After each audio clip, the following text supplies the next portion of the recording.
How would Brady have fared with your offensive line?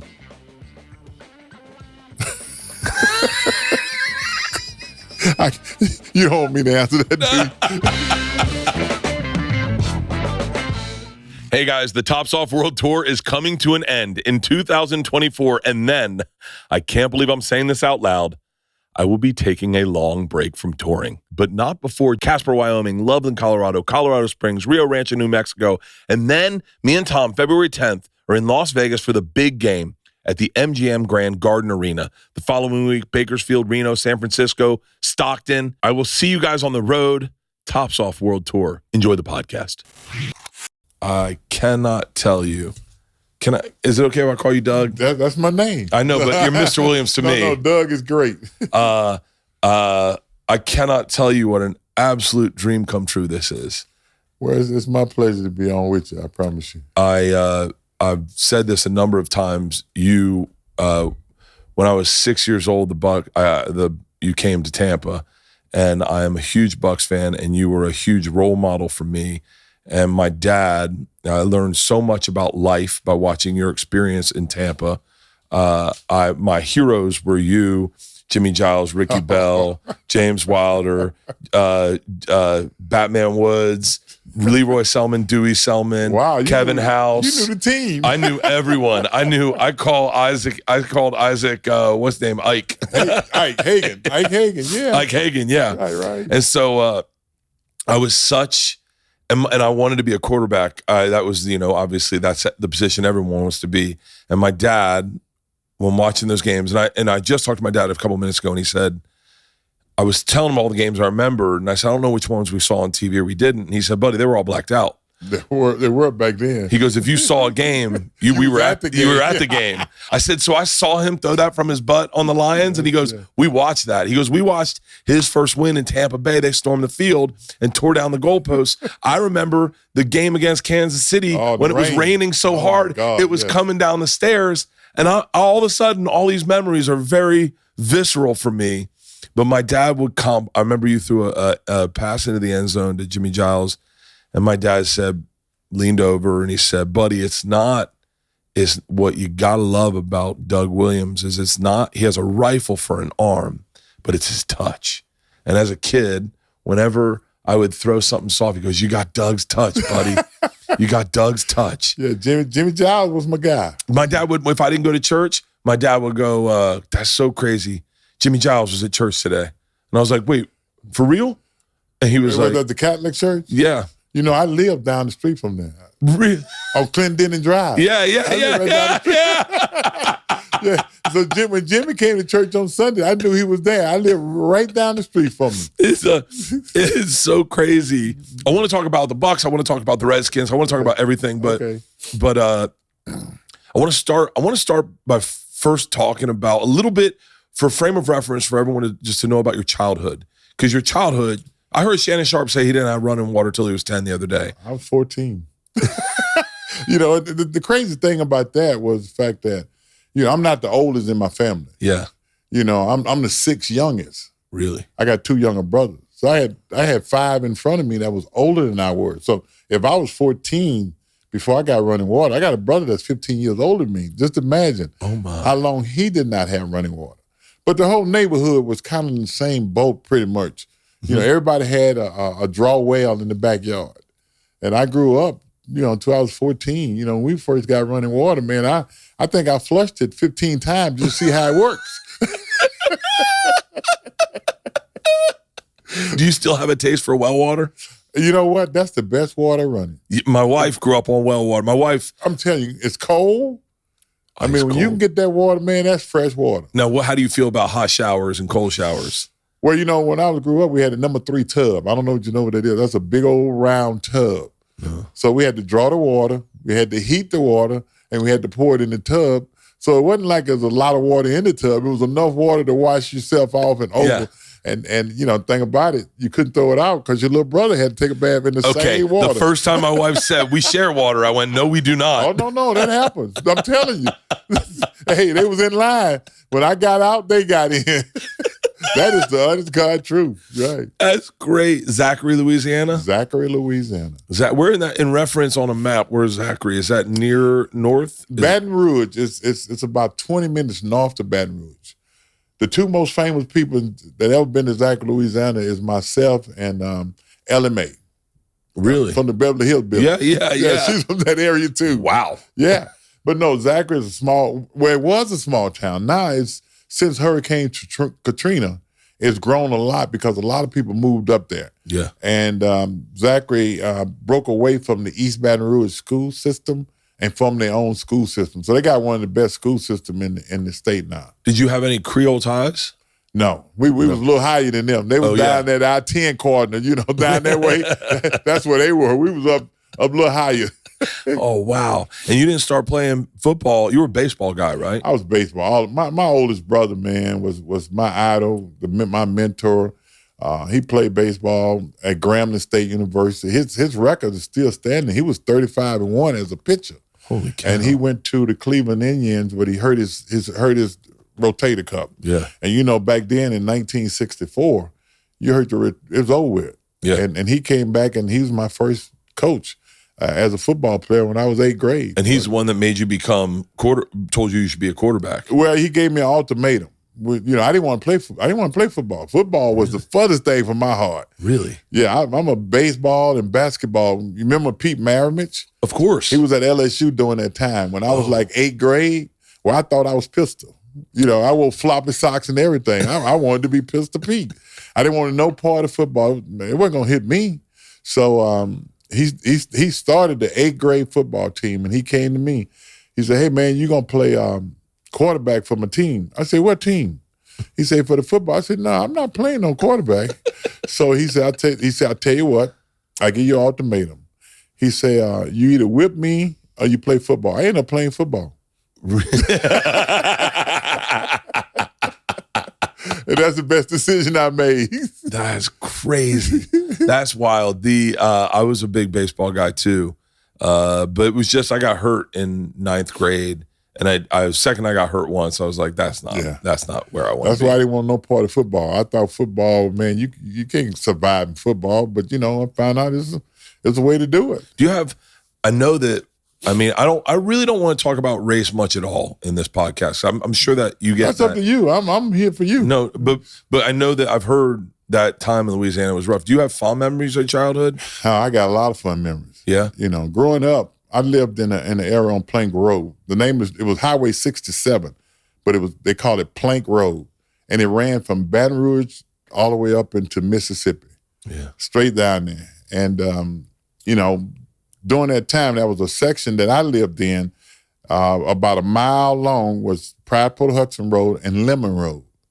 And in that section, all minorities, blacks, everybody lived right in this pack. Everybody knew everybody in the neighborhood. Everybody knew it. That's when you're talking about it take a village to raise a kid. Yeah. That's what happened during that time.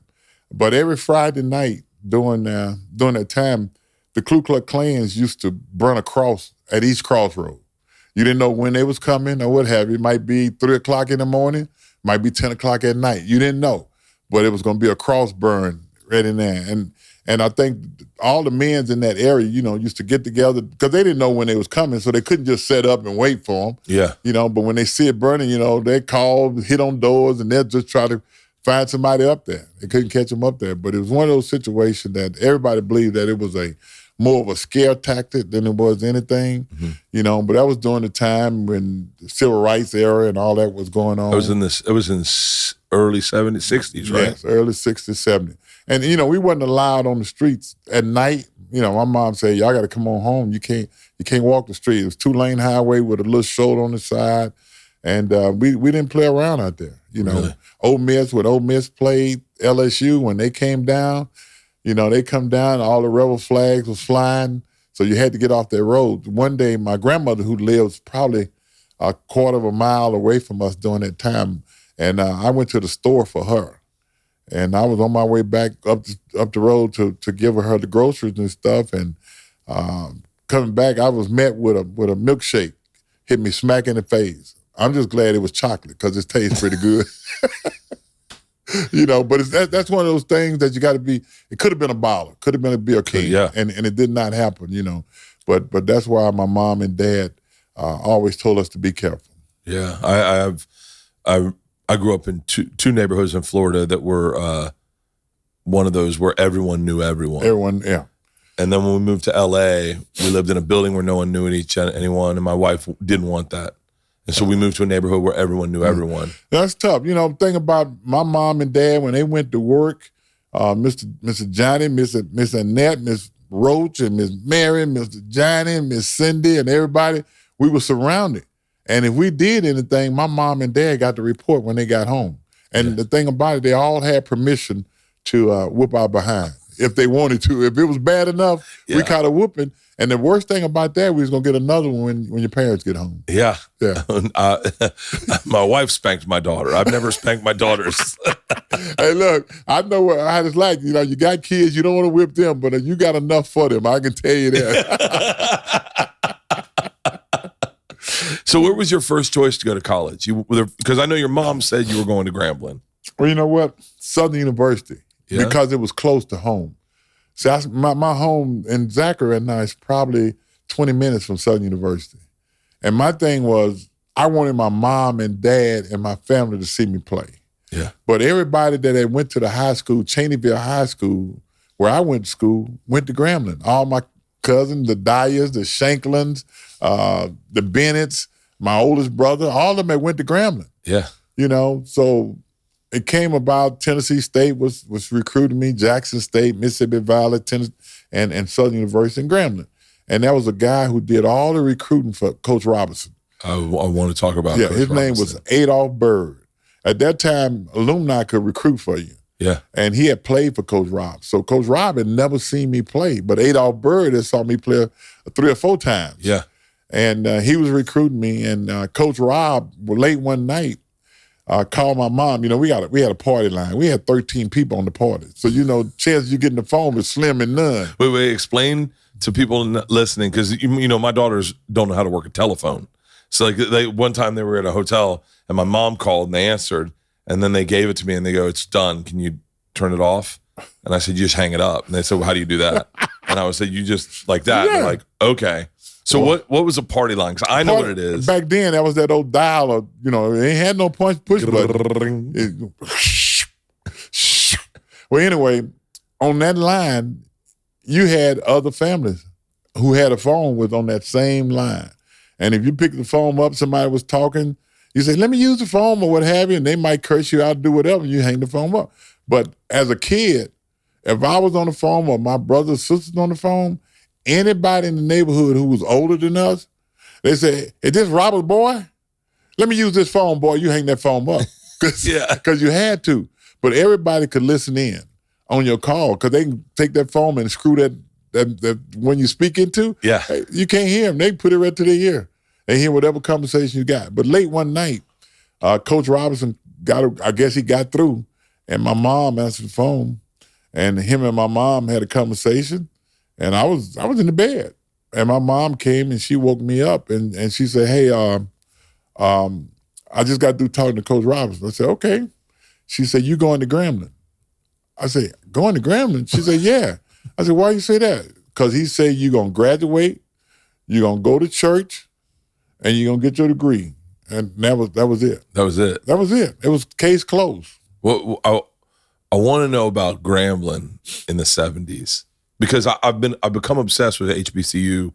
HBCUs, more importantly, I think Deion did such a great way of putting a light on them. But HBCU cheerleaders are the best cheerleaders in the entire world. You had to see the dancers in the band too. Well, I became obsessed. It's all my Instagram feed is HBCU cheerleaders. They've just a lot of HBCUs have hit me up because I'm so into their cheerleading squads. But what was the HBCU experience like in the 70s? What was Grambling like? Roses are red, violets are blue. Trim your balls, and your date will thank us too. What's up, fellas? Valentine's Day is knocking, and Manscaped is the remedy for what the Love Doctor ordered. His prescription, that all-new Performance Package 5.0 Ultra, designed to elevate your grooming game and shine like the heartthrob you are. Join the 10 million men worldwide who trust Manscaped.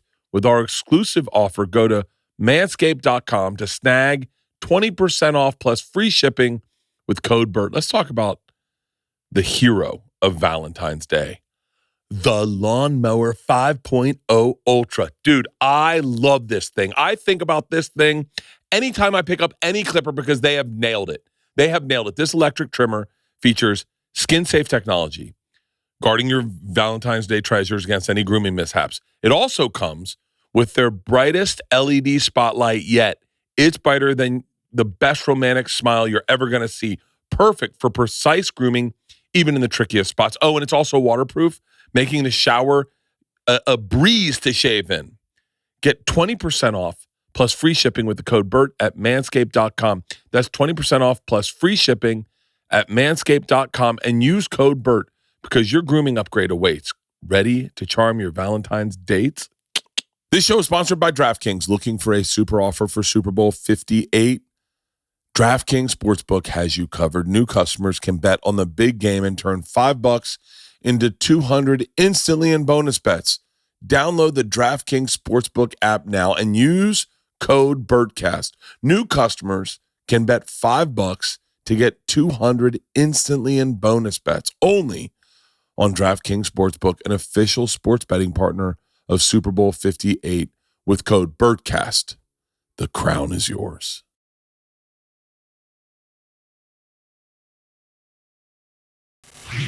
What was Grambling like? Well, early 70s, I went in 73. I can imagine what it was like before me, where you went there and you realized the other schools didn't matter to you. And the athletes was probably the greatest athlete on planet. Yeah. Because they couldn't go to the other schools. The greatest, just to put that in perspective, you have Jerry Rice, you have Walter Payton, you have yourself, you have the greatest athletes. And they've been to the NFL. Let me say this. I played against Walter when I was a freshman when I played against Walter, and he was a senior. And on his football team, he had Jackie Slater, Robert Bazille, and Walter Payton. I was on the same team. Holy cow. One year, they had 9 people drafted to the NFL. Grambling had 8. So they couldn't go anywhere else. Tennessee State was loaded. Southern University, Grambling, and Jackson State. That's where all your players are. When you think about it, it's 31 NFL players in the Hall of Fame. A lot of people don't know most of them guys went to HBCUs when they call their name. See, Jerry was one of the later models. Jerry came in 85, somewhere in that area. Yeah. Where he was a class of his whole thing. And then you got Steve McNair. Those guys, cut out a piece of their history at the HBCUs. So we've had a lot of players. And if you go back and you want to build a team, and I'm going to say this, and I know a lot of people might not agree with this, but I think you can pick any player from any Power 5 school, anywhere else, and put a team together. And we pick all the players from the HBCU back in the day. Yeah. We bring in Deacon Jones. We bring in Buck Buchanan. Wow. We bring in Art Shell. Yeah. I'm just saying we got Walter Payton. Mm-hmm. We got Jerry Rice. We got Charlie Joyner, Sammy White. I'm just saying Liam Burney, Emmett Thomas, Lamar Parrish. I'm just saying the people that we can bring in, we can match anybody that you bring in. And we can go out and perform. Without a doubt, and especially as a quarterback, when you look at the defensive backs at HBCUs and you're playing those guys. Yes. That's who you're throwing against. Mel Blount, Everson Walls. Them the kind of guys that came from HBCUs that a lot of people don't give a lot of credence to, that deserve the credence and the talk about. No, what was it like? Hey, how you doing? Come on in. What was it like? I'm a big drinker. I don't know if you drink or party at all, but what was the party scene like at these HBCUs? Let me tell you this. When I went to school there, Lincoln Parish was a dry county. So you had Louisiana Tech, which is 3 miles away from Grambling. You had Grambling, 2 college campuses. You couldn't get no liquor within the parish. It was dry. But you had to cross the line, Ouachita Parish, and close to Monroe. Yeah. There was a liquor store that the guys went there and got whatever they wanted. They were drinking, back then, they was drinking Boone Foam. I think it was about 35 cents a point, a half a gallon or whatever. Yeah. So the guys that drank, so it wasn't a big party town. Yeah. Because you couldn't get the liquor. But it was a school, we got old Marteau that's been part of Grambling all his life, since the insistent. It said that everybody is somebody, which means you knew everybody on campus. You ran into them every day. That's how small the campus is, because the way it's situated, you had the boys on one side, the girls on one side, but you had all the classrooms on the side where the girls were. Yeah. So you had to go down there to go to class. Really? And you had the cafeteria and the union in the middle of the campus. So everybody saw everybody every day. What were the parties like on weekends? They had dances and stuff like that on weekend. I wasn't a partier, but I go and sit outside. My girlfriend used to go there, and I just sit outside, let them go enjoy it. And when you get through, we'll walk them back to the dorm or whatever. That's what we did. Were you focused on football at the time? My junior and senior year was probably when I really got focused, because it was a scout from Bob Murman, bless his soul, from San Diego Chargers. Mm-hmm. And he used to call me out when he came down to Grambling. We had scouts on our campus every day. Yeah. It's not like that today, but we had anywhere from 3 to 4 to 5 scouts on campus every day. And he used to call me stump jumper, you little stump jumper. That's what he used to call me.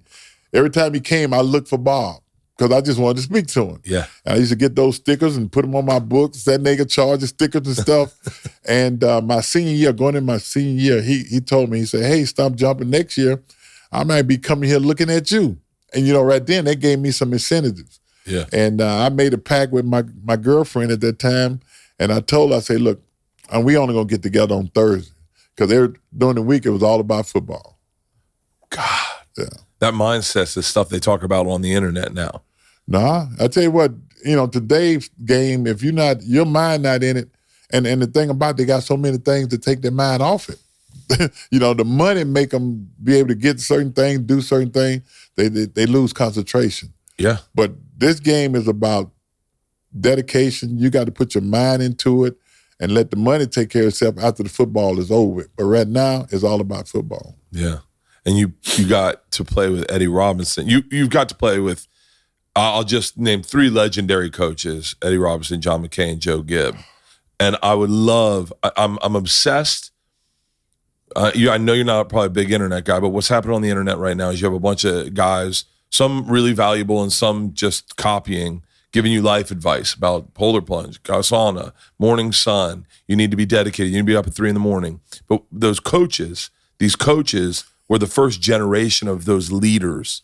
And you were an amazing leader for the Bucs and for the Redskins as well, and for the Outlaws. But give me some sage advice that Eddie Robinson, something that Eddie Robinson left you that kind of carried throughout your life. I'm sitting here today, and I can say this: I'm blessed because I had an opportunity to be with Coach Robinson for 5 years. I was a redshirt a year, so I heard him every day. Yeah. And Coach Robinson could sell an Eskimo ice. Motivation, that's what he did. Yeah. He used to tell us all the time that he didn't have no conscience. He left them at home. It was all about football. Yeah. During practice. After football, it was about life. He preached about every day being a good man, being a good husband, being a good citizen, being a good American, making sure you can be able to take care of your family. That's what he honed into us every day after practice. But he was tough as nails, but he was meek and mild. You didn't know he was tough because you saw him so many times how easy he was to talk to, how people got along with him, but he had toughness behind all that. Because we went to practice, we went to training camp. When we went to training camp, we used to practice, we was on the field 5:30 in the morning. So really? what he did, he taught you dedication. If you spend 5 years with Coach Robinson, 4 years with Coach Robinson, getting up at 5:30 in the morning, everything else going to be a cakewalk. Yeah. And he did that. Them tour days was tough as nails, because now tour days are a little different. We we had to put the same jock strap on the second practice because we didn't have the equipment to give you a new one. Yeah. So you hung it up in your locker because you knew you was coming back. That morning 5:30 to 7:30, 8 o'clock, you'd be back at 3 o'clock. Wow. So we had to go through all that. And Coach Robinson used to always tell us, that he told us one thing that still resonate with me today. Because, we didn't, at Grambling and the small university, we didn't have all the economics that these big schools have. We couldn't do some of the things. The facility wasn't up to par per se, but at that time, they was up to par to us because that's what we had.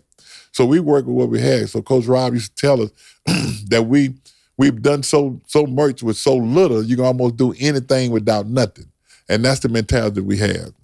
Wow. Who were some great HBCU quarterbacks? And I say quarterbacks, I know that was a position that got overlooked in the NFL at the time, that you played against that you were like, man, if they had given him the opportunity. There's a guy at Tennessee State, they call him Joey 747. He could play. Yeah. Pernell Dickerson, who was the first black quarterback before me. I remember Pernell Dickerson. Mississippi Valley, 2-time Offensive Player of the Year. Really? Yeah. When I think about those guys, Pernell Dickerson, 747, those was the two guys that I seen play that I felt like should have had an opportunity in the National Football League, but it didn't happen. But Pernell did. He hurt his knee, and that was it. But nobody could throw the football like Pernell Dickerson. Yeah. I was a red-shirt freshman, man. I'm sitting up in there in the press box at that time, and I'm watching this guy throw the football. He could throw it. Long white socks up his leg, man. He's about 6'2", and he could spin that thing. God. Yeah. And so then you left. Did you go straight from Grambling right to Tampa? Yeah. I went to from Grambling. I was the first round pick. And let me say this. We talk about Coach Rob, then we talk about Joe Gibbs. Joe Gibbs was with Tampa Bay. Yeah, he was. Yeah, didn't he coach at Grambling too? No, he didn't coach at Grambling. That's a crazy thing. He was a running back coach at Tampa Bay my rookie year, and it was only one coach in the National Football League that came to see me before the draft. That was Joe Gibbs. Really?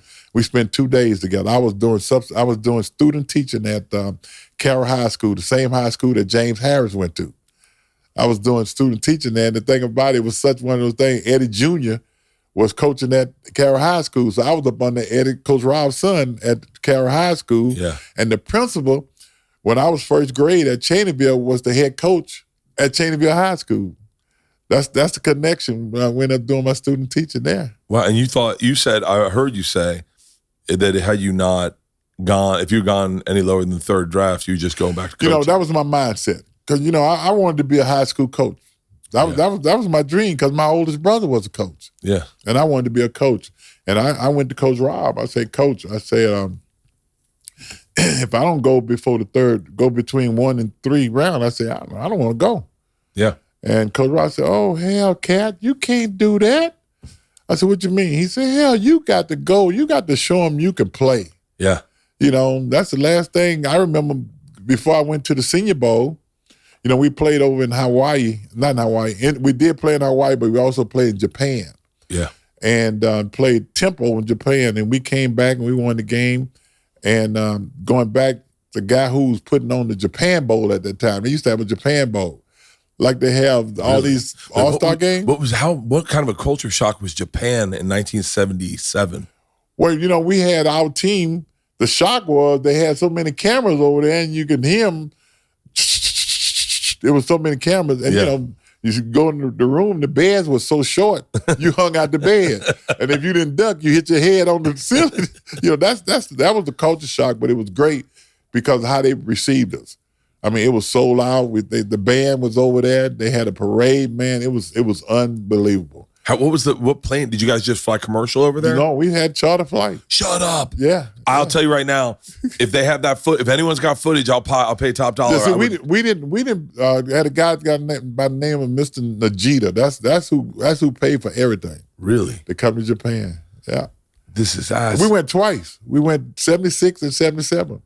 And in 77, you had the opportunity to break the touchdown record. I did over in Japan. And you opted for.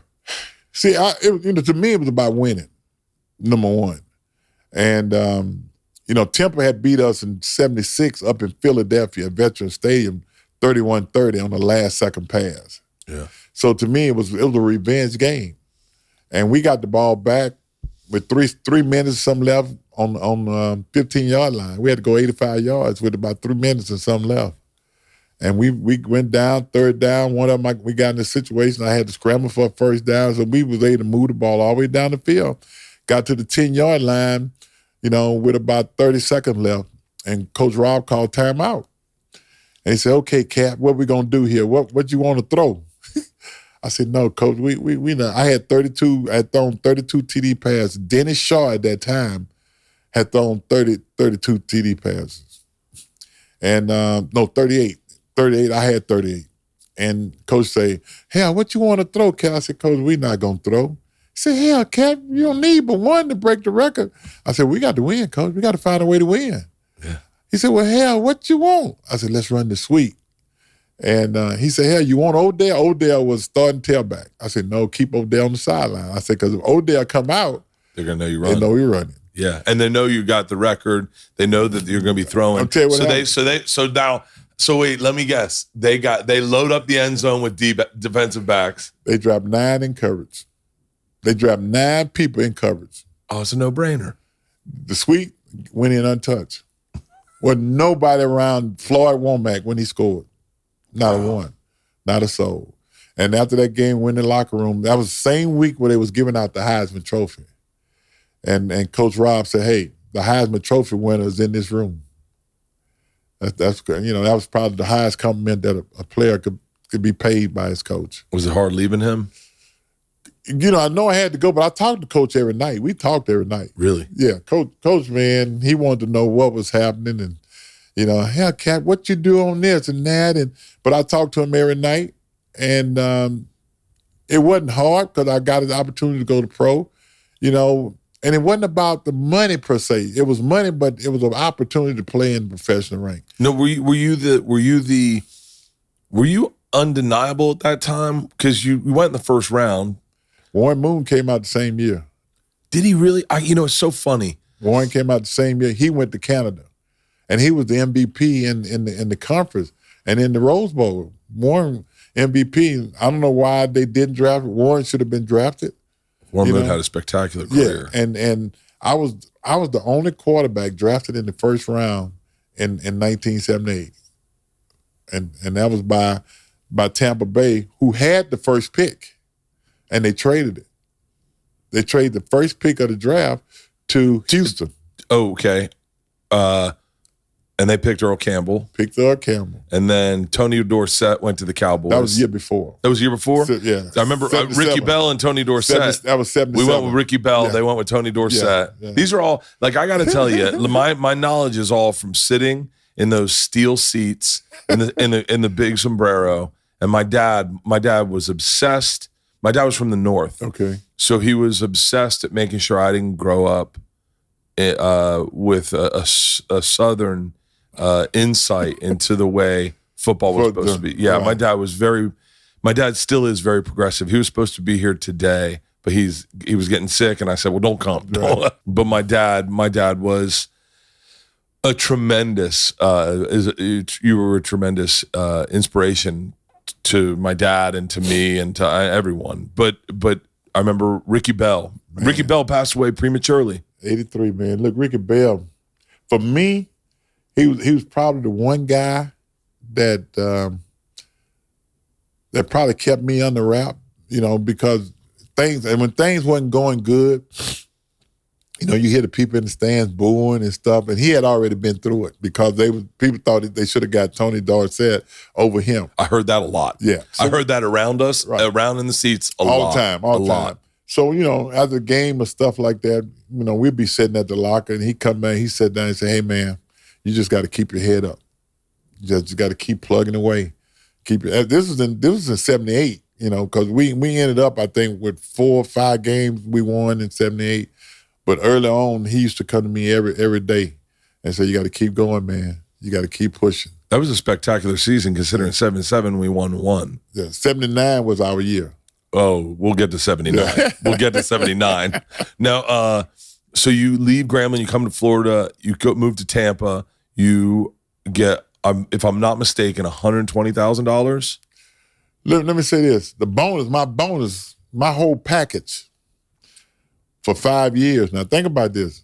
Well, now, the minimum you can get for 1 year is almost $700,000 for 1 year. My total package for 5 years was $655,000. 5 years. Holy crap!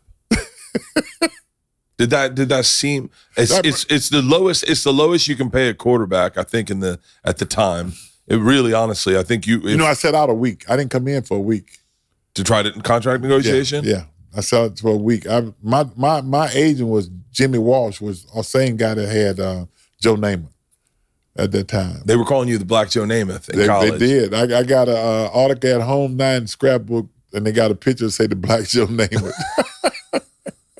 Yeah, but I told him after a week. And you didn't know who Joe Namath was. Oh, I knew who he was. But you weren't a fan. You weren't like, that wasn't your guy. No, no, he wasn't my guy. I knew who he was. Yeah. At that time, James Harris was playing. That was my guy. He was playing for the Rams? He was with the Rams at that time. That was my guy. Joe Gilliam and people like that. That's, David Mays was. See, people don't know David Mays was in Cleveland. John Walton was in Philadelphia. See, them people, that's who I had to pull for because they look like me. Yeah, that's so important. I mean, and I don't think I ever really understood that until Tiger Woods came and played golf. Right. And then you saw golf courses change. Right. And then you were like, oh, I get it. Because this has been predominantly a white sport. And now people are going, oh, I can play also. Yeah. But yeah, so those were your guys. That makes total sense. And you go down to Tampa. Did the money seem like a lot to you though still? Wait, think about it. During that time, everybody wasn't making a lot of money no way. Yeah. That was a lot of money, but everybody compared to today, it's chump change per se. But back then, the union, now everybody know what everybody's making. Yeah. Because the union made sure that everybody knows because it helped them negotiate. But back then, you signed a contract and the general manager tell you, don't tell nobody. When I found out my last year in Tampa that my backup was making more than me, Mike Ray, who played for Coach McKay at Southern Cal. Yeah. But, I didn't know that because why? When you sign that's all you know. You don't know what everybody else is making. That's crazy. Did you have a job in the off season? I did 1 year at Ernie Harris Ford. I worked at the car dealership. I did my second year. Over on Florida. Huh? It was on Florida Avenue. Yeah, Ernie Hare. My dad represented Ernie Hare. Did he really? My dad was there the day he got shot by Mary. My dad was good. My dad was good friends with the family. You knew his son then, Ernie and David. Yeah. I went skiing with Ernie and David when I was a kid. I got my first car from Ernie and David. My sister, all our cars came from the Ford dealership. But my dad would say Leroy Selman had a job at a bank on this. You're right. You go to the bank. I knew where Leroy Selman lived. Ernie Hare. That's right. Yeah, and that blew me away. Now that I think, I have some friends that play professional football, and to know what they make and the idea that their off season spent mostly getting ready for the season, right? And to think that you guys all had to take jobs to supplement your income, it's unbelievable. For what they go through now, it's year round. They got trainers, you got stuff to. We didn't do that. Yeah, what was your training like? What was your workouts like? Did you lift weights? We had an off-season basketball team. We traveled all the way across Florida. I even brought them to Louisiana one time. Really? And to play basketball. That's basically how we stayed in shape. We'll go in and work for about an hour, throw passes and stuff like that. And we have about 2 games a week on the road basketball. Yeah. The equipment manager was our coach. Really? He traveled with us. So we did that, but you only had a mini camp. You only had 1 mini camp in May after the draft. Yeah. And then the rest, you came to training camp. But training camp was a lot longer than what it is today. Really? 6 weeks. Wow. And 6 weeks. You play four preseason game, but you imagine 6 weeks now. After 2.5 weeks, they're out of training camp almost. Yeah. Were you lifting weights? Weight room. Our weight room was about big as this room at Tampa. Really? Yeah. We didn't have a weight room per se. Oh, wow. So Leroy Selman was never a big weightlifter? Yeah. Whatever was in there, he was picking that up. But but you got to understand Leroy. You ever heard of Country Strong? Yes, I have. He was Country Strong. Really? It's still unbelievable to me to watch Leroy at about 245 pounds with a crescent wrench in his back pocket, and how he can just lift offensive linemen up and keep going forward. It was unbelievable. He was impressive. It's unfair, to be honest with you. I mean, he's in the Hall of Fame, but our defense played a three-man front, which was unfair for Leroy. Yeah. Because he got double-teamed every play. Every play. Every play. Could you imagine when the Bucs finally won the Super Bowl with Warren Sapp? Warren Sapp. I forgot the defensive Booger tackle. McFarland, I think. It wasn't another guy. Tackle, but you got Simeon Rice. You got ends that people had to worry about. Yeah. See, Leroy never had that. He knew he was going to have two people blocking him on every play. Unbelievable. It's interesting. It's interesting when you think about like just how complex the game's gotten and how different the game's gotten and how much talent I feel like is around the game now. Like you look back then and you think, not to say that it wasn't the same type of talent, but the extras that everyone gets. It's a little different. David Lewis was a linebacker, probably one of the biggest linebackers during that time. You had Batman Woods, you had Caesar Johnson, Dewey Selma. That was our core, which was a pretty good core. Yeah. I don't know whether as a whole, David Lewis and Batman probably could play today because of athletic ability. Mm-hmm. Caesar and Dewey wasn't as athletic. So in the 3-4, it'd been tough on them today. Yeah. But back then it wasn't. We had a great defense. Cedric Brown was a free safety. We had what we call a bend but don't break defense. We feel like eventually you move the ball and all of a sudden, boom, we make it happen. And we turn over or something like that. We had a pretty good defense. Do you remember the first car you bought when you came to Tampa? A car? Yeah. Yeah, I had a van. I had a van. Like a conversion van, like with captain seats and everything? I had everything, man. With a CB, too. Oh. Breaker. I didn't know how to run. Yeah, I had a van. My first car was a van. Oh, my dad had a van. He argues that he never had a van, but he had a van. I had a van. I'm in Zachary. Sunshine Motors converted it for me. I sure did. Really? And this is just you. You're single at the time. Yeah, just me. But the van just felt good, Oh, yeah. Those vans are the SUVs of today. You're right. Exactly right. It was a game changer. We picked my aunt up from the airport in a van, and I remember being in that captain's chairs going, this is the life. It was. Don't get rid of this van, Dad. And you got room. It was all about the room. My daughter Isla wants a conversion van. She's a weird kid. So what was the group of guys? Was Jimmy Giles on the team when you got there? We came together. Really? He was in Houston. He was part of the trade. Oh, really? When they traded the first round pick, they got Jimmy Giles and running back by the name of Don Hardeman. And then we got some draft picks, which we drafted Chuck Facino, who was a backup quarterback to me during that time. So they got about 3 or 4 draft picks along with Jimmy Giles and Don Hardeman for the running back. You and Jimmy Giles were magic. Jimmy, it was so funny. Now you go to the line, the quarterback, they got audibles. They say kill, and they call a play.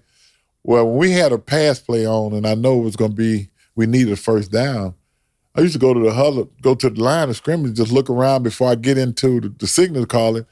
I used to look down and say, homeboy, that was a signal. I said, homeboy. And that's the honest God truth. He knew he had to get open. And it worked every time. He was, you and him, when we were kids, me and Brian Callahan would be Doug Williams and Jimmy Giles. And the thing was, you had to throw the pass over his head. Over his shoulder. Over the shoulder. Always over the shoulder. My dad would tell me it's about balance. And my dad would practice and you'd turn around and you had to be able to keep your eyes and see the horizon. And it was like. See, a lot of people don't know. Jimmy Giles was a baseball player now. Really? Jimmy went to the Dodgers. He went to the Dodgers training and all that. He was a third baseman. Jimmy Giles' swing. I bet that thing was beautiful. There's the best. I'm obsessed with. I can imagine, because let me tell you something. He could swing the golf club. For real? Oh my God, Jimmy Giles, him and Pernell Dickerson. They go head to head. Them two can swing the golf club. Open invite, Jimmy Giles. You want to go to Scotland? I'll fly you out. I'm telling you, if you invite Jimmy and Purnell, you're going to have two guys who going to shoot you 72, 74 every time. You play golf? I try to. Golf is my handicap. So did you guys gel a second you got down there? Yeah, we did. That's that old HBCU connection. Mm-hmm. Giles went to Alcorn. And, it was me. So we was buddies. And Ike Hagan, we all went, we knew each other pretty good. Gosh. Yeah. It was that fraternity, that unspoken fraternity that going to HBCU, we knew we had to work harder to stay here than a lot of people did. Now, did they get hate mail as well? I don't think they did. I think it was just the quarterback position. It was most of the quarterback position. How did you? I'm sure at a certain time, by the time you're at the Redskins, you must have been callous to it. But when you're young, you're 21 years old, 21, 22, and you're getting hate mail. Got a lot of mail. The thing about it, I used to get it, and I used to set it in my locker, man, and it just blew me away because I'm thinking, how could people think like this, and why? I'm playing football. I'm playing quarterback. Yeah. But some of the stuff they had in these letters, it was unbelievable. And I just throw it away. Now that I think about it, I wish I had saved some, but I always say, no, put that in file 13. And I would throw it away because when it got to you without a return address on it, I wouldn't even open it no more. It got to that point. Yeah. Because I figured that's what it was. Until one time I got a beautiful wrap box. Now, the way this thing was wrapped, you had to open it. Yeah. When I opened it up, it had a rotten watermelon and a little note that say, throw this to those in. They might catch this, which blew me away. I mean, completely out the water. And then none of this was really shared with the community of Tampa. No, it was just within, the couple guys, the buddies and stuff like that. I say, hey, man, look at this. They all got pissed, but what could you do? Couldn't do nothing about it. No, what guy?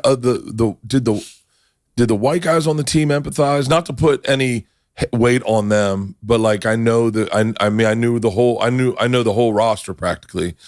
Was there empathy for it? Was there almost like I must suck? I didn't feel it. I guess it all depends on how they grew up.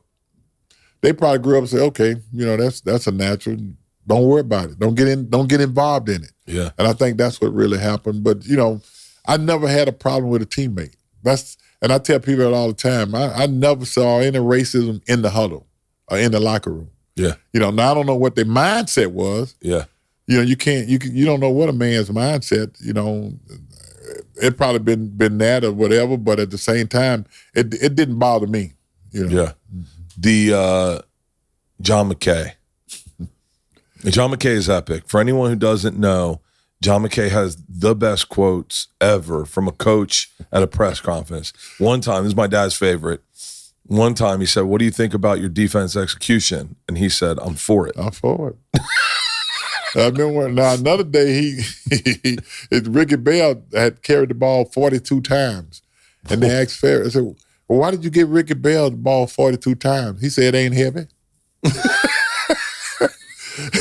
But no, let me tell you about John McKay, man. And this is real. Coming out of high school, it was only two coaches. After I realized I was going to Grambling, the only other coach I would have wanted to play for was John McKay. And you know why? Jimmy Jones. Oh. He played Jimmy Jones back in 1968 and 69. Black quarterback. At USC. At SC. SC, yeah. Other than that, I didn't see. I saw one black quarterback during that time, and that was at Tennessee, Condred Holloway. Other than that, you didn't see a black quarterback at a Power 5 school. How crazy to be progressive. John McKay must have been born in 1919. Let me tell you this, when all the stuff, people booing and getting those letters, he called me to his office one day, and he told me, he said, Dougie, and they always told me if he put IE at the bottom, at the back of your name, he likes you. Yeah. So he called me Dougie. Dougie, the best athlete, this is under God true, he told me, he said the best athlete are the black athletes. He said, I've been coaching a long time, and that's been my best athlete. He said, so you can't worry about it, Dougie.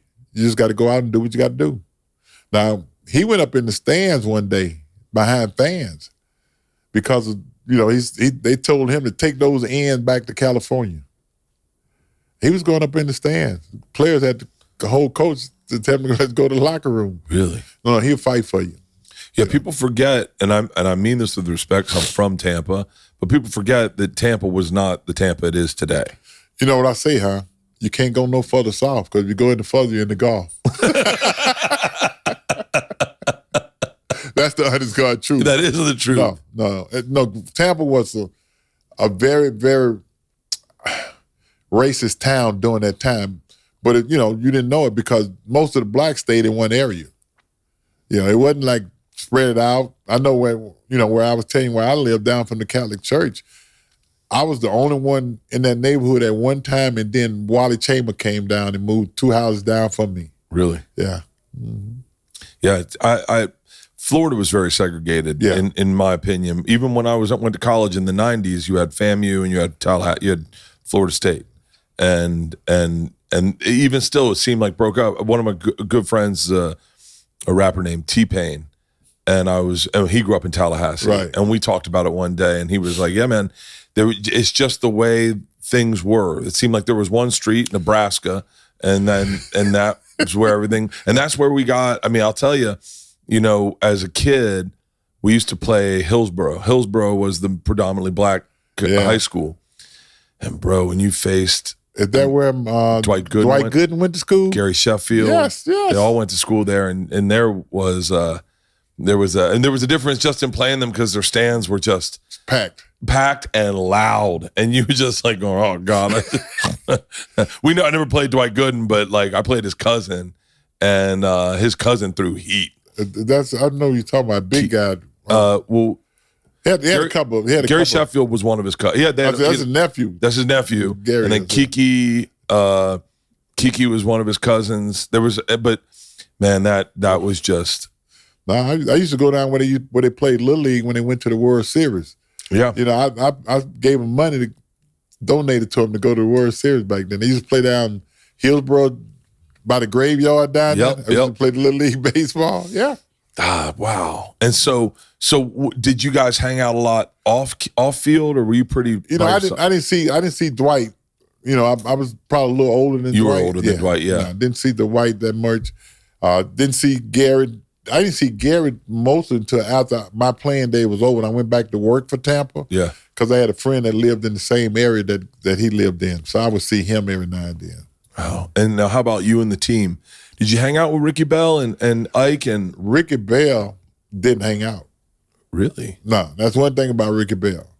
We had one place we used to go to every Thursday night. You would find probably anywhere from 10 to 15 players in there. They call it Grace's Place. They call it the Ace. And that was the place to go. Really? Where was that? Oh, it was right off of Main Street. Okay. And then, the Whites, the Whites who used to own all the barbecue places and stuff down there, it was right down from there. And we used to go there, and it was Thursday was women night, the latest night. That was one reason everybody hung out. Yeah. It was, one of those things. And you would find 10 or 12 guys there. It wasn't a place you stayed at until 1 or 2 o'clock. Yeah. We always got out of there at a respectable time because we had to go to practice the next day. Yeah. I love that football was always on your mind. Oh, he had to go to practice. Yeah, that was part of it. Wow. And so John McKay, his coaching staff at the time was, and I think this is cool, was him, John Gruden's dad. You're right, Coach Gruden. Coach Gruden. Well, Coach Gruden's wife was a teacher at my grade school. Really? Yeah. And so we followed John and his brother. We followed their careers in high school because they were older than us. In Chamberlain. Yeah, they went to Chamberlain. And so I've known the Grudens. I don't know John and I don't know his brother, but of them my whole life. And you had Joe Gibb. Yeah, I knew John since he was about 16, 17 years old. He said your cadence was the best cadence he's ever heard. That's my guy, because I went back to Tampa to work for John. Oh, well, yeah, when he was at the Bucs. Yeah, I went back and worked for John. The year that they won the Super Bowl, John asked me, did I want to come back and work for him? But I was coaching at Grambling. And I told John, I said, John, I'm having too much fun right now. Yeah. And then they won the Super Bowl, so I called him and said, hey, man, you owe me a ring. Because I went down during minicamp and talked to the team during minicamp. And the next year he called me, and that's when I left and went down there in 2004. Wow. When was the last time you talked to John Gruden? I texted John probably 2 weeks ago. We text all the time. Really? Yeah. You think he'll ever get back into coaching? I think I speak for most men when I say we want to have better sex. And for the sake of our partners, we may need to have better sex. The issue is that over-the-counter erection pills contain unregulated chemicals, suggested unsafe doses, and include the risk of several other health problems. That's why we've partnered with our friends over at Joy Mode. Whether you're looking to spice up your intimate moments or increase your confidence in the bedroom, Joy Mode makes all natural, all science-backed supplements dedicated to helping men perform better across their core functions. Their trademark product, the Sexual Performance Booster, is every man's solution for increased blood flow, firmness, stamina, and performance, like it's a pre-workout, but for sex. I've heard this from so many people, so many of my friends, and I'm not saying just 50-year-old dudes. I know 2 33-year-old dudes who will not perform without a little extra something. It's the same thing as going to the gym and taking a little supplement before you work out. Look, here's the deal. If you're like me and you want to perform better in the bedroom, go to usejoymode.com/Birdcast and get 20% off with code BIRDCAST at checkout. That's 20% off and free shipping with code BIRDCAST at usejoymode.com/Birdcast. Great sex solved naturally. You think he'll ever get back into coaching? I don't know, but you know, and I know what they say John is and all that, and I'm not doubting the fact that he might have said something, what have you, but everybody say something every now and then. But I know John Gruden, what he was to me and what I think of John Gruden. I don't look at him as a racist per se. You know, I mean, I'm not fond of what he said, but that's him and how he got out or what have you. But John Gruden to me is a guy that, you know, my son know John well. My son's assistant quarterback coach at the Saints. So he know John, you know, because he'd been to John's academy and sat in the room with him. I've sat in the room with him. I know Jay because Jay coached here. You know, so, and me and his daddy, and I called his daddy probably about 2 weeks ago because, you know, he lost his wife. So, I called Coach Gruden and talked to him just to see how he was doing. So, John to me is a friend for me and gonna always be a friend because I look at him from a different perspective. I feel the same way. I mean, it's regrettable of what happened, but man, he knows football. Oh no, John Gruden is a football coach. He is a football coach. That's exactly what he is. Certain people don't have that. Joe Gibbs was a football coach. Football coach. He was a football coach. You know, and you're right. You know, even now, you know, even with our team now, you know, I always look at it from when we was there. You know, from a leadership standpoint, you know, Joe didn't have to say much to the players on his team because he had players of characters, and they all was leaders. Everybody on the field, I don't care what position you played. They was leader. Everybody would listen to whoever said what on the field. Really? Yeah, they followed each other. So, you know, when we got off the bus, got off the plane, whatever, our mentality was a lot different. Our mentality, we wasn't going to see could we win this game. We was going to win it. That's the mentality. We going to win. And whether we won or lost, but the mentality was we was going to win. You didn't like shit getting in your head when you got on that field. You were just... You went to play. You're playing for yourself and Joe Gibbs and the Redskins at that time. That's what it was all about. There was no, like, did you ever, because, like, I've had it where the extra shit gets in your head when you go on stage. Like, for us, it's specials. When you do a special, you have so much pressure. You're spending so much money on one performance. How were you able to kind of shift out the criticisms about you and just perform? It was, you know, it was the lines on the field. And the helmet. You know, everything that you got to concentrate on should be between the lines. And that's how you do it. You can't worry about who's looking, who's cheering, who's not. And you got your helmet on, so it's kind of like blinders. so you don't worry about it. But how did you play hurt? I was at the game when you played with a broken jaw. You had a crazy face mask on, and you had pliers in your pocket in case you threw up. You're right. You're right. I remember that so vividly, and my dad saying that, like, just like the little things, that, like, when you don't want to get up early and go to school, that is what you need to look at. He's got a broken jaw, and he's still playing. You had a broken jaw your whole first season. Half of my first season. Yeah. Well, you know what? You played hurt so much. Yeah, you know what? It's all about. It's old cliche that you can play with pain, you can't play injured. You know, my leg wasn't broken, so I could play. The knee just hurt a little bit. And, you know, it's only 3 hours. You can go home and prop it up and put some ice on it. You'll be all right tomorrow. I mean, you know, you got to have that mentality. Yeah. And today, you know, people always say, why you walk like that? You know, if you understood standing in that pocket, getting hit, you know, they didn't protect the quarterback back then like they do today. You know, I got hit when the ball was gone, whether they had 3 steps or 4 steps, you still was going to get hit. You had a stance when you threw that I would emulate, where you drop back on your back foot. And then when you threw a pass, you kind of jog back a little bit. I did the same shit. As a kid, I just emulated you. And my dad's like, buddy, he's dropped on his back foot because he knows he's going to get lit up.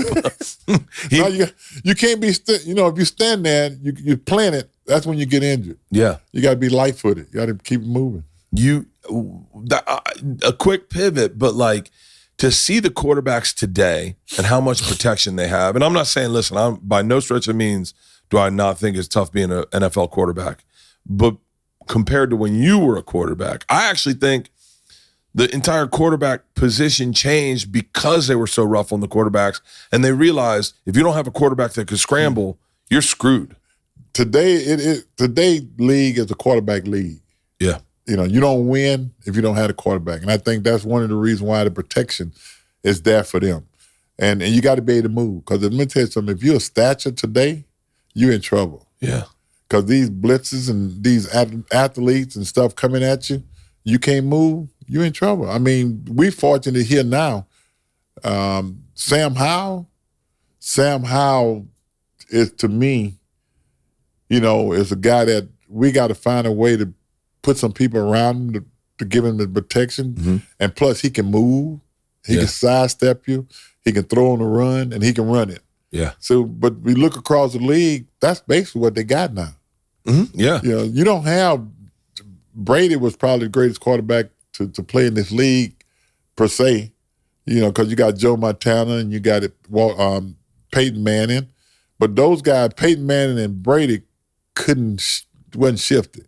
But they played with some people. They had an offensive line. They can get the ball out their hand. How would Brady have fared with your offensive line?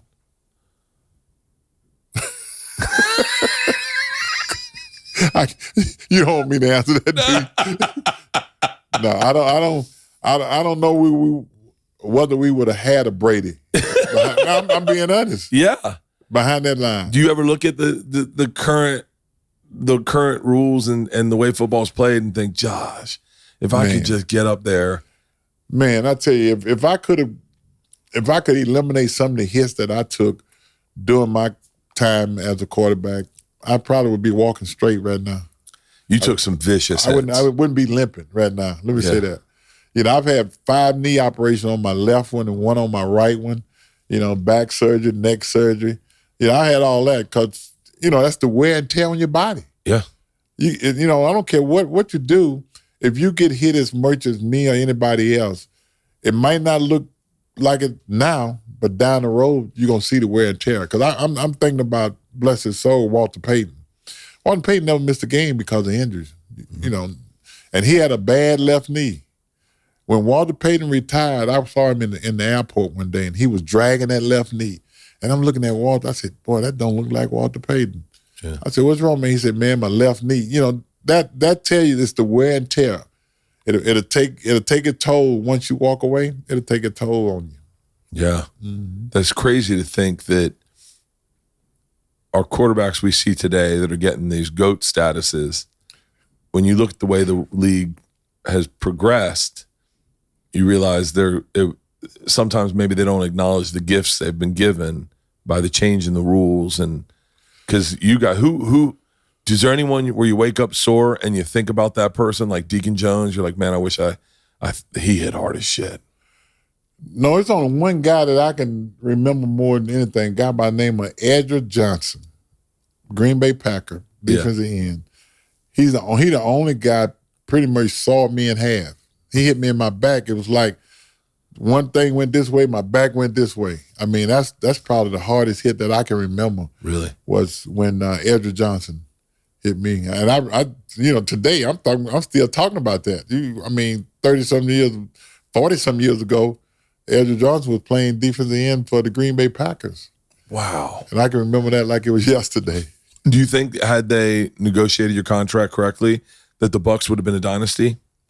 I think we'd have had a better team. There's no question about that. Yeah, I don't know about a dynasty. I think we would have been in. Hang on, your third season. You're 79. Your second season. You take us to the NFC championships. Then the third, we had a bad season. My third one. Yeah, and then went to the playoffs the next two seasons. One of them was a strike year, 82.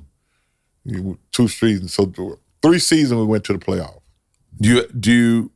I remember, I think the big thing in Tampa was had that contract been negotiated fairly, we would not have been the Tampa Bay Bucs that people think of. Because we're talking, I don't know, like 15 straight seasons. 13 years. 13 years of losing seasons where I could go through and name the quarterbacks who went on to have good, like Jack, remember throwing Simone? Yes, I do. Jack Thompson. Let me tell you what Jack said the year after I left. I left in 82. Jack was the quarterback in 83. I saw Jack. Jack's a nice guy. I saw Jack somewhere, and he came to me, man. He said, hey. Throwing Simone. He said, I never saw a team that had so much respect for you. He said, man, this team loved you. And I remember the first game they played Detroit Lions. He got sacked 11 times that game. Because, Jack was more like a statue. You couldn't, Jack wasn't moving nowhere. And he said, but they got so much respect for you. And to me, I said, oh, thank you, man. I appreciate it. He said, nah. He said, I'm telling you the truth. And to this day, I saw Jack in Hawaii, 3 years ago?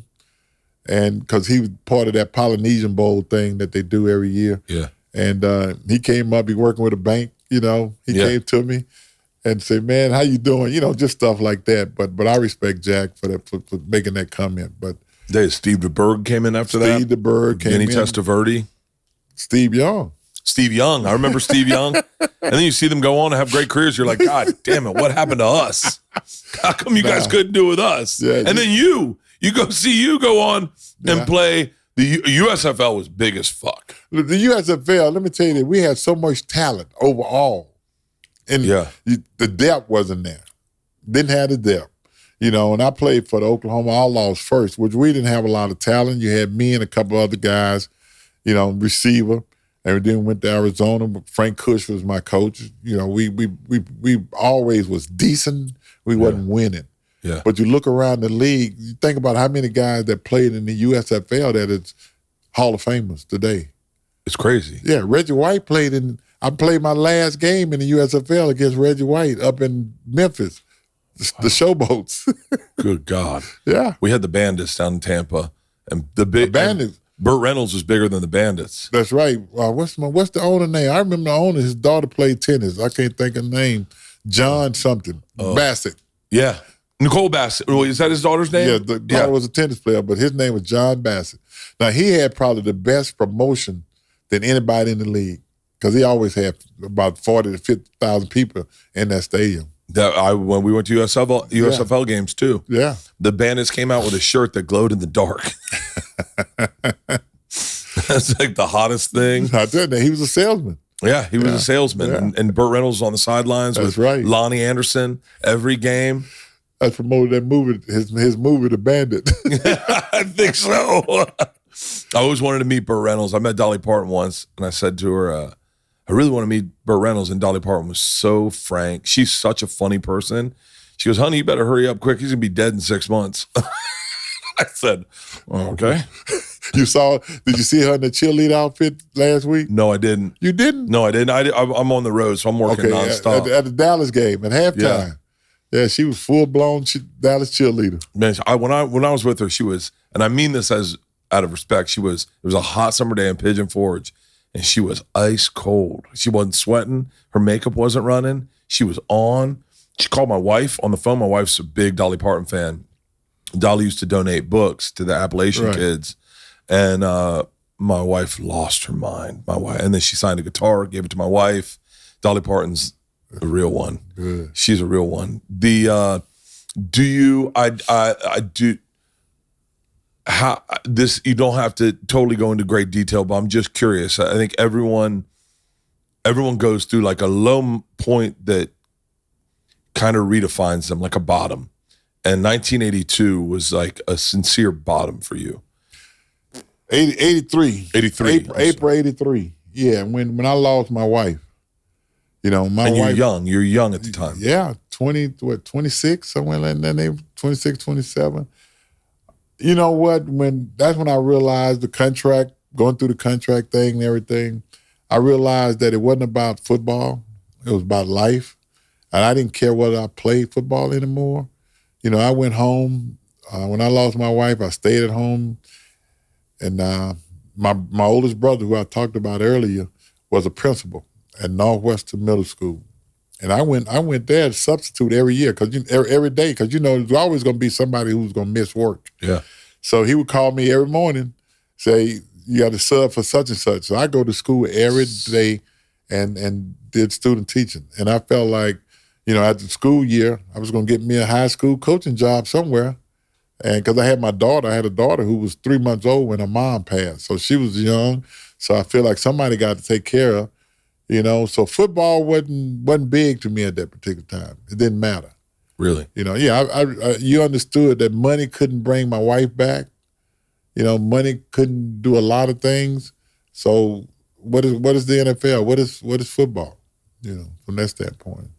A single father. Yeah, it was bad, but you know, I was fortunate enough to have my mom and my oldest sister. You know, I had some people who had my back.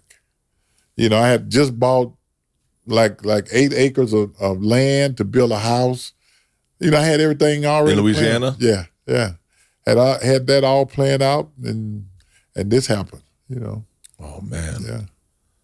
Did you ever come to terms with the I won't say the name only because I don't want to get shady, but with the ownership at the time? Did you ever come to terms with them? Did they ever apologize? Did they ever admit that they were wrong? I don't think they would admit that they was wrong, but I would say this: after the Super Bowl, after I won the Super Bowl, the owner at that time, I was in Tampa. He wanted me to come by his office.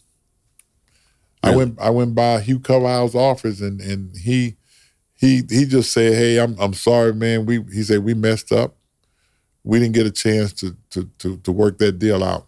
And I don't know what you know that they drafted Bo Jackson. I know this. I know exactly what happened with this. Yeah. They brought Bo Jackson on a recruiting trip down to the Bucs and didn't know they were violating his NCAA contract with baseball. What they were trying to do is screw up his baseball contract so he couldn't go play minor league. He couldn't do his last season of baseball, and he just play football. They didn't want him to play. They go, he's going to go play baseball. They wanted to screw that up. I'm speaking, this is Bert Kreischer talking. This isn't Doug Williams talking. This is Tampa gossip. They screwed him, and then we lost Bo Jackson because of that. He said, well, I'm just going to play for the Royals. Now, Bo asked him, why didn't they sign me? For real. Yeah. And you know, and he knew why, because they had called my agents to ask what happened. Really? Yeah. So Bo looked at it and said, shoot, why would I go there? Do you think, and you don't have to speculate too much, but do you think that the Culverhouses at the time, who Hugh Culverhouse owned, I knew Gay Culverhouse. Gay, yeah. I knew Gay Culverhouse. I was really close with her son. We went to grade school together. I'll say this: Gay Culverhouse is an awesome person. I don't want to. I just but Hugh Culverhouse, just to put in perspective, was like good friends with Wallace, from the governor from Alabama. He was like, we're just so that we all know. No, he went to Alabama. Yeah, I know exactly what you're saying. But let me say this: George Wallace. Let me say this: Gay and her brother was a lot different from their dad. A lot of kids are. A lot different than their dad. The wife, a lot different from her husband. Really? Because I'm going to tell you what she did. And I'm going to tell you what both of them did. The son, you know, he actually sent me like $75,000 one time. The son did. The mom sent me $25,000 because they understood what had happened. Yeah. But they did that out the kindness of their heart. Oh, thank God to hear that. No, you know, but you know, Hugh, they different, and they was a lot different. Well, there were two arguments, and one is a kind of a soft argument, was that he was trying to make money off the team, and so he was trying to pay everyone less. But in your case, I think especially when you look at what other white players were getting paid, and there's quotes of what he quote unquote possibly could have said. But let me say this: he had a guy named Phil Kruger, who was his general manager per se. Phil told me when my dad was in the hospital in New Orleans about to get his leg amputated, and Kenny Herock was the general manager. Mm-hmm. So Kenny called me and he said, "Doug, you know, could you come to Tampa?" I said, "Yeah, for what, Kenny?" He said, just to talk to Phil. I said, "Yeah, I come New Orleans, Tampa, just took a flight. I'm there." Yeah. So I went in, talked to Phil, and he said, "Come on, follow me." I went to talk to Coach McKay. Coach McKay said, "Dougie," he said, "the old man ain't gonna budge." He said, "Why don't you do this?" He said, "Why don't you sign just a 1-year deal?" And I just said, "Coach, I can't do that." I just told Coach McKay, I said, "I can't do that." Yeah. And I went and he said, "Okay." Phil came in. I'm walking down the hall of Phil, and Phil turned to me and he said, "Mr. C don't want me making friends with his money." He said, "You know, you're not gonna go to the Hall of Fame and all that." It's Phil Kruger. And I'm just sitting there listening. The guy sat in his office and he got the writing on the board. And he said, they had offered me $400. He said, "Mr. C, we're gonna offer you $375. They start going down." Yeah. So I'm sitting there, I'm looking. He said, "This is how we gonna do it. If you finish such and such in the league, we'll pay you, boom." And he got to another. I said, Phil. I said, "I don't want none of your if money." I said, I've been here 5 years. I said, "I've got my behind waxed over 5 years." I said, "I don't want no if money." Well, Mr. C and that was it. I walked out. That's the last you know, Kenny Herock, who's general manager, he was hoping that they would meet me halfway. But you had already gone halfway. I told him, let's go to 5. Well, you started. Your initial was, I think, like 7. It was $650. $650, and then you dropped to 5. I was waiting on them to say, we're not going to do. They offer 4. Yeah. So I'm just waiting to do this, and they never came up. They was going backwards. Yeah. That's as big a mistake for our city as Babe Ruth going to the Yankees. Yeah, I think it was because I thought the team was going up. I thought so too. I mean, I was a child, but yeah, in hindsight, I really think the team was going up at that time. Mm-hmm. And after that, it's them start going down. Yeah, and you went to the USFL. Yeah, went to USFL. Was it fun in the USFL? It was. There was more of a throwing. Well, let me tell you, Bill Tatum, who just passed away a few months ago, him and his son, Bill Tatum Jr., we was on the phone, and they said, "Look, we want you to come play for us." And, they was talking not like it was a stockyard, it was like an individual. Yeah. So I went out to Tulsa, met him in Tulsa. We went to dinner, his wife and everything. I realized they was good people. And the mom, when he passed not long ago, the son sent me a picture. He said, "Look, we still got a picture, a big poster in the house, in the dad house of me in their house." Really? Yeah, unbelievable. Yeah. Wow. Mm-hmm. So, we played there for a year, but you had to be able to throw the ball. Jim Kelly. Yeah. Jim Kelly was I remember we was in Skelly, Oklahoma, at Skelly Stadium in Tulsa, and we came back. In 3 minutes, we scored 15 points to come back to beat the Houston Gamblers. Yeah, it was one of those type of leagues. USFL was fun to watch. It was. It's a little bit more like the NFL we see today with a lot of more You're right. That's exactly what it is. But you got more talent. That's the only thing about it. Yeah.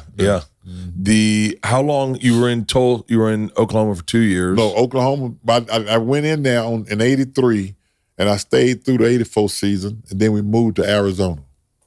You did? Yeah, with the team. The team went to Arizona. Interesting. Yeah. And then Woody Woodenhofer was the coach at Oklahoma, and when we went to Arizona, Frank Kush became the coach. Really? Yeah.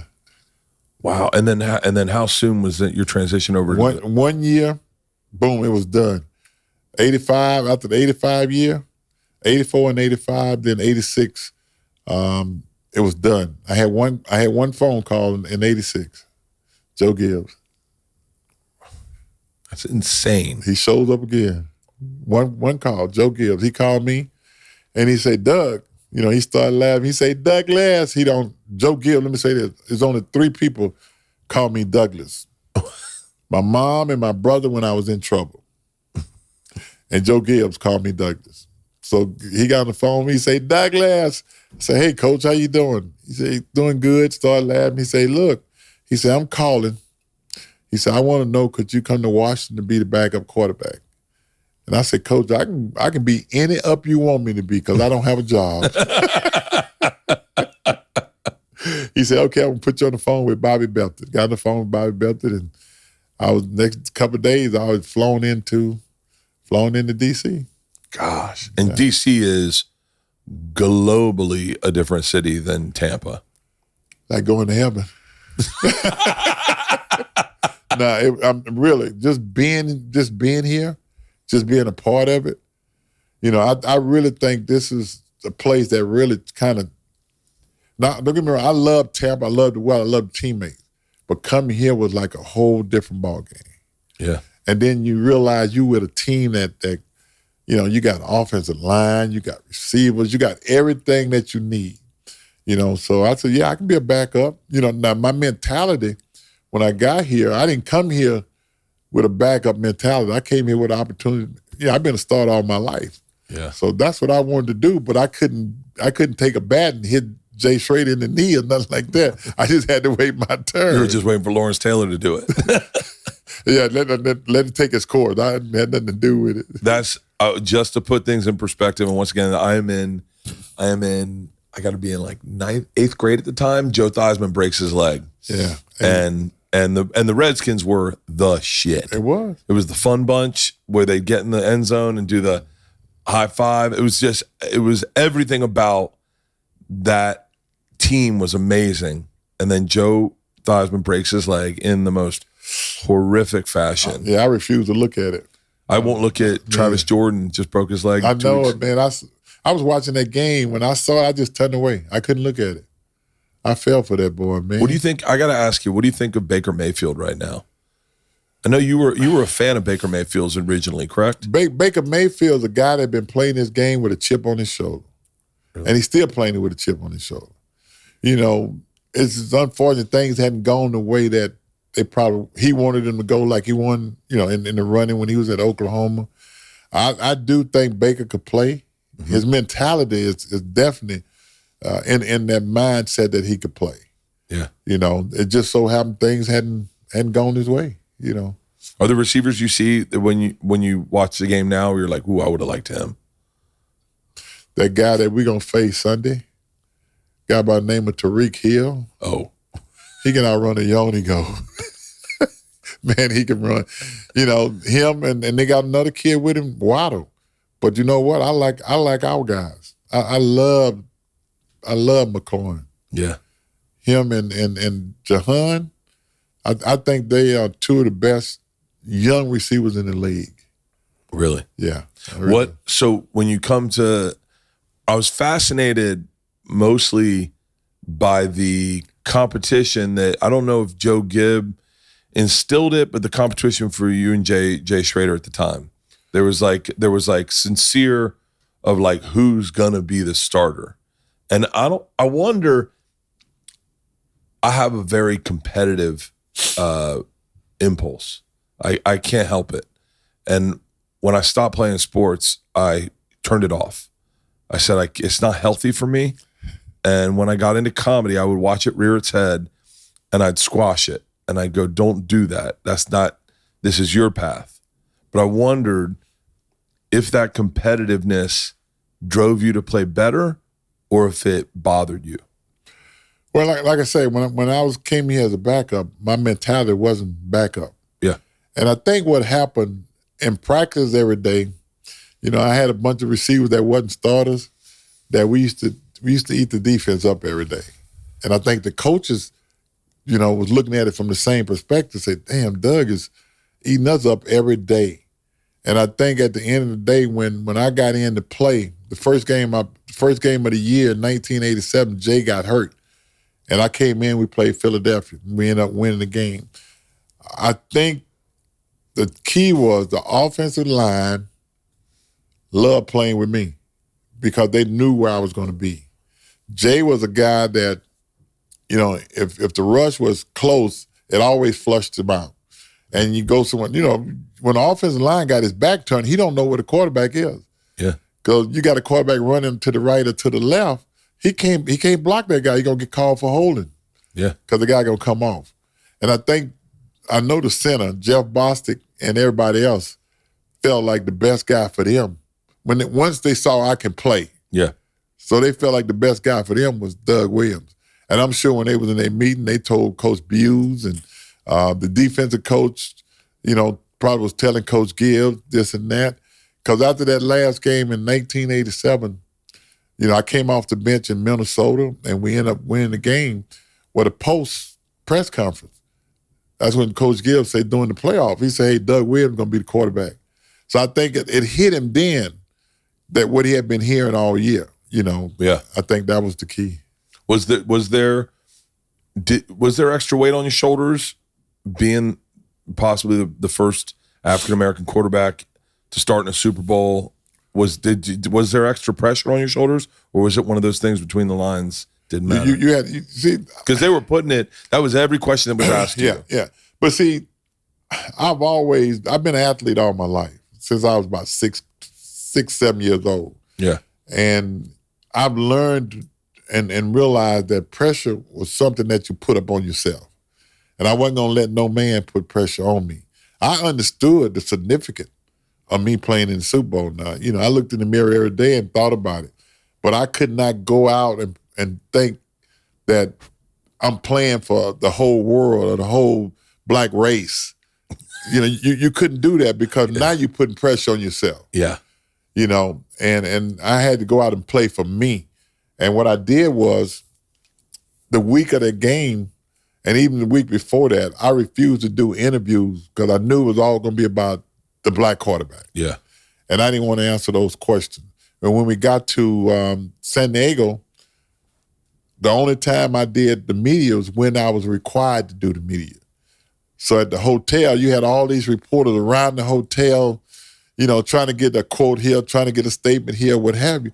I wouldn't give them that pleasure. I wouldn't go out. I just stayed in the room. First of all, I stayed in the room a lot after practice and stuff, playbook, TV, what have you. Yeah. And Jimmy Giles called me. He was out there. I love Jimmy Giles. He called me and said, hey, man, let's go to dinner. I said, Jimmy, I said, man, I don't want to leave this room, man. I don't want to deal with the media. He said, let's go to dinner. I said, Jimmy. He said, no, I'm coming to get you. So Jimmy had rented a car and everything. He came to the room. And when I started coming out and all the media was there, everybody started running. And Jimmy said, he's not talking to nobody, just doing that. Just walked through, got in the car, boom, went. Came back, the same thing, went to the room.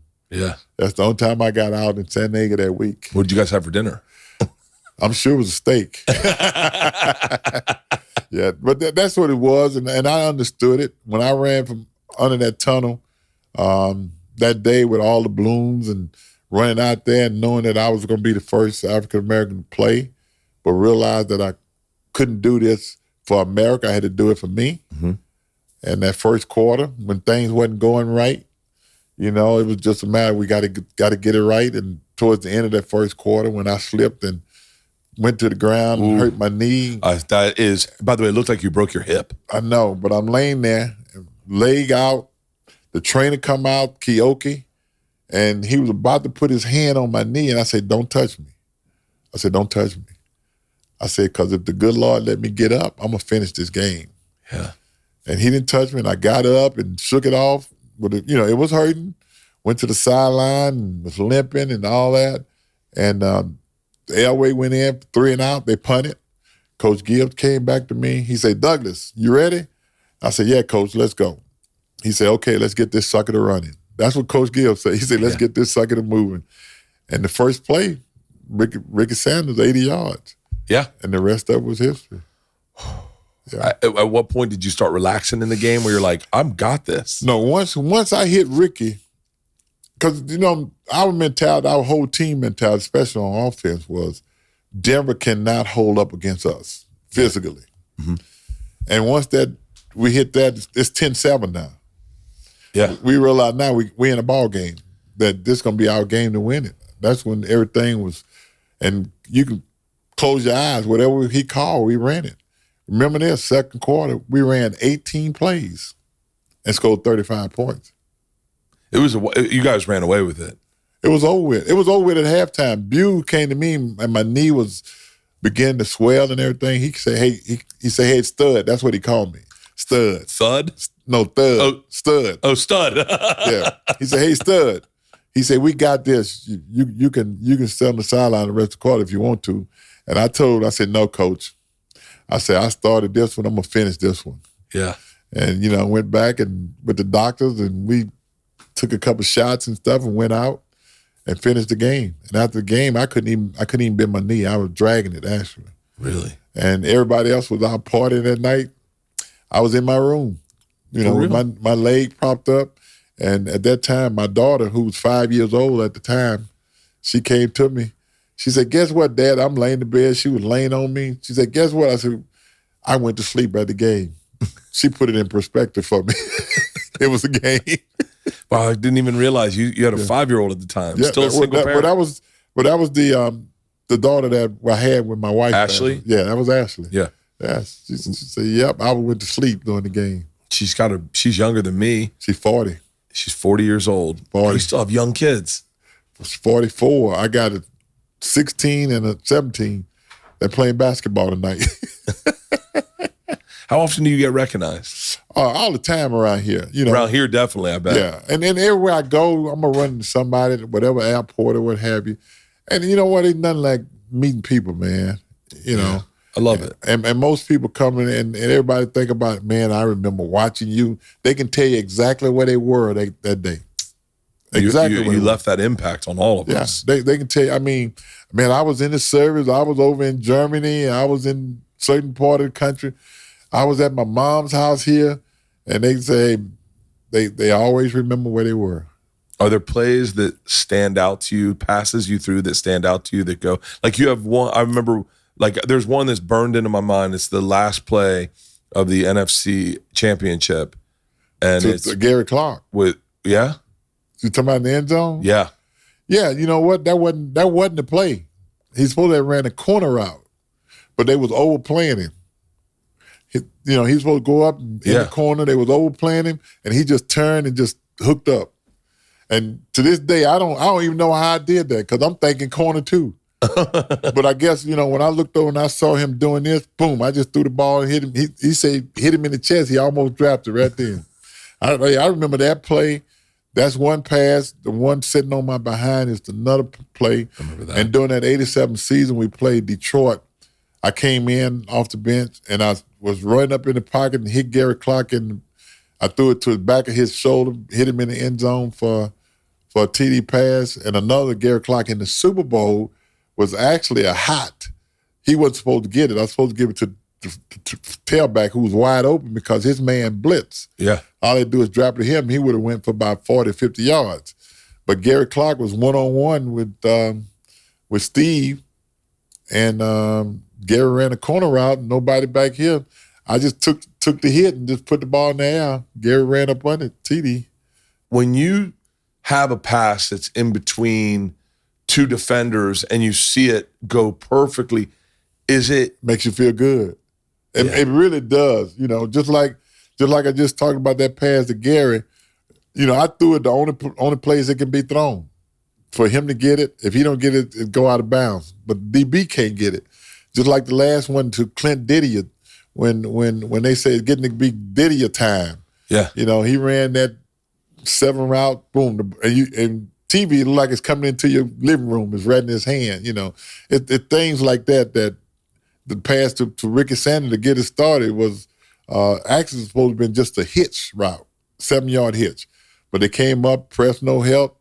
He missed him down the sideline, just floored up, and he didn't have to break stride. Just boom, keep running. Man, it's just so impressive, especially when you watch it as a fan. Oh, yeah. You just think, how in the name of God? That's like me now. When I watch football now, man, when I see those throws, do that kind of stuff, like I've seen Peyton Manning put the ball between 2 defenders that's probably 4 yards apart. That kind of stuff. Like, damn, he put them in there, didn't he? It's just so impressive. The sport is so beautiful. Yeah. It really is. I would argue it was prettier when you played. It was definitely a different game. Oh, it was a different game, no doubt about that. From even not only that, from the running backs and the passing game. Passing game wasn't as prevalent back then as it is today. Because the rules has made it where passing is prominent today. Yeah. You can't touch a guy at the 5 yards. Back then, you could beat him up down the road, push him out of bounds and everywhere. And light him up. Yeah, but you can't do that today. I think that's what has made the game a little different from a passing standpoint. Interesting. And then I'm curious, how did you feel about when Deion switched over out of the HBCU coaching and into Colorado? Because from my perspective, and listen, I'm a selfish person. I know that he got a little heat because he was putting such a spotlight on HBCU teams and really bringing a look that they hadn't gotten. And then when he moved over to Colorado as a person, as a man, I'm a big Deion fan, but as a man, I went, no, I get it. You got to do what's best for you and your family. But I was wondering, as a coach, a former coach at an HBCU and a player at an HBCU, if there was a part of you that wished he had stayed. Not at all. Really? No, Deion did what he had to do and what he should have done. Back in the day when I was coaching at Grambling, I interviewed for the University of Kentucky job and even the University of Michigan State. So if I had an opportunity to go, I would have gone. Yeah. I mean, you're talking about a Power 5 school. You're talking about moving up. It's kind of like a teacher who go and get their master's and end up being a principal. Mm-hmm. So what's the difference? Yeah. HBCU, I loved every bit of Deion doing what he did at Jackson State. He did a lot for Jackson State. He brought a lot of notoriety to HBCU. But I think when you get a chance to do what he did, you got to take advantage of it. And hopefully that a lot of schools can see what Deion did at the HBCU and let them know we got coaches at HBCUs who can coach. Like Simmons down at Florida A&M who 10-1 right now. He should be somewhere. Give somebody else an opportunity. I think we can't. That's a great way to look at it. Yeah, you can't look down on Deion for what he did and making that move, but at the same time, we got to be thankful for what he did at Jackson State. What if there was no Deion? Then what we do? Yeah. Yeah, if he hadn't came to Jackson State, what you gonna do? Who you gonna get mad at? Nobody. They need to, hey, Deion, thank you, man. Appreciate you. We pulling for you. That's what it should have been. Did you sleep well before games? No. No. I ate a bag of Hershey Kisses every night.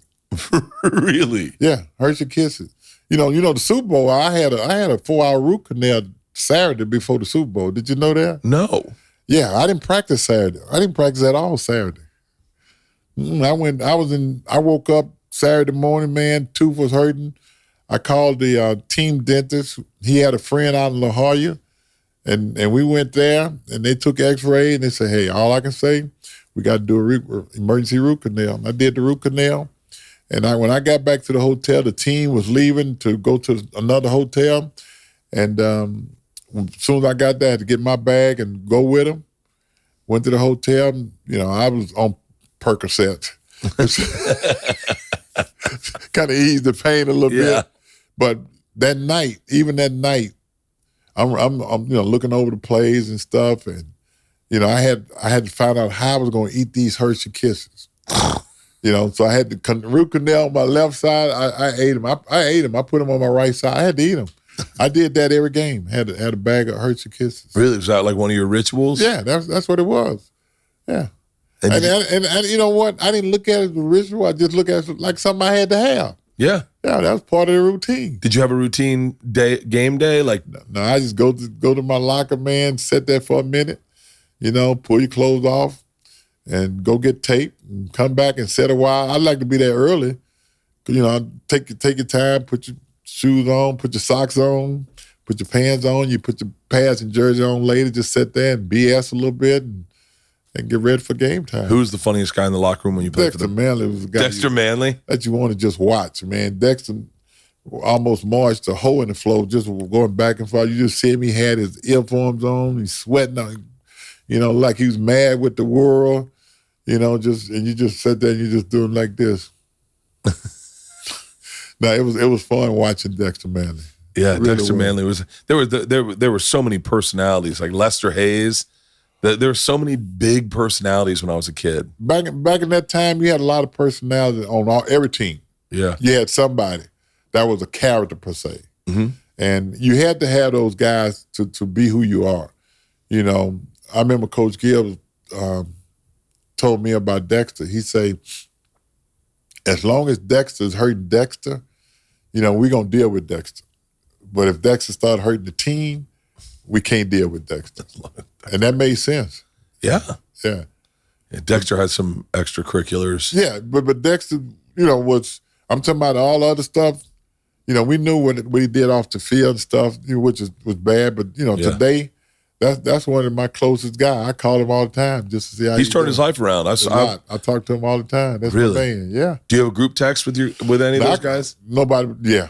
Last night, we got a big group with Gary Clark, Raven Caldwell, Rollo McKenzie, Doc Walker, Kenny Jenkins, everybody. We got about 20 guys on that thing. Really? Yeah. Last night, I think it's Love Your Brother Month or something. Everybody would start texting each other. Yeah. That's the podcast I want to hear. Yeah. You ever think about doing something like that? You know what? I have not. I just like doing what I do, man. I go to the office every day. I like being around the guys. I talk to the players and talk to the coaches and stuff like that. That's me. Do you throw the football much? I don't throw it at all. Really? No, I don't. Because, I said I did that for a living. They don't pay me now to throw the football. Oh, that's crazy. Yeah, no, I don't. Doug, I appreciate you taking the time to sit down with me. No, it's my pleasure, man. I've had a ball today. I can't tell you how instrumental. I mean, to this day, there's only one jersey I buy, and there's only one jersey. And your Bucks jersey is really hard to get. You know what? When they had the old throwback jersey, yeah, they sent me one. Really? Yeah, they sent me one. I got one now. They sent it. It's at my desk and at work. I did that throwback presentation for them, and they sent me a jersey, and when I got it I cried because that's like that uniform, as ugly as everyone may look back and say, oh, that was not that, for me is the most beautiful uniform that's ever been. I saw some highlights from that game, and I tell you, man, it brought back a lot of memories. I bet.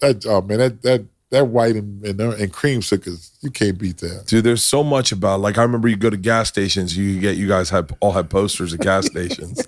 Yeah, we used to go on that bus. Me and Leroy used to travel around at gas stations and sign autographs. I remember like it was yesterday. Oh, I remember. Yeah. I remember that so vividly, going gas station to gas station, getting all the posters, getting the pennant. The only person I ever got an autograph from was Garo Yepremian.